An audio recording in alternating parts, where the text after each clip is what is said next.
Sudarlun, Direktur Polisi Perairan dan Udara Polda Aceh, Kombes Polisi Jemi Rosdiantoro dan Dirlantas Polda Aceh, Kombes Polisi Diki Sondani melaksanakan patroli udara bersama dan mengecek 2 pos di pantai barat selatan, Jumat 1 Mei 2020. Patroli bersama menggunakan helikopter Ditpol Airut Polda Aceh itu bertujuan untuk memperketat pengawasan sepanjang pantai timur serta barat selatan dan menindaklanjuti perintah Kapolda Aceh Irjen Polisi Wahyu Widada.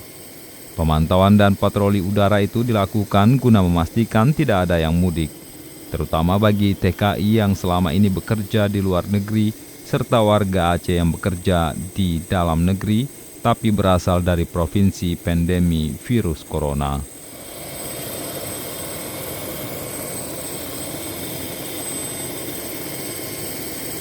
Dari Banda Aceh, Misran Asri, Serambion TV.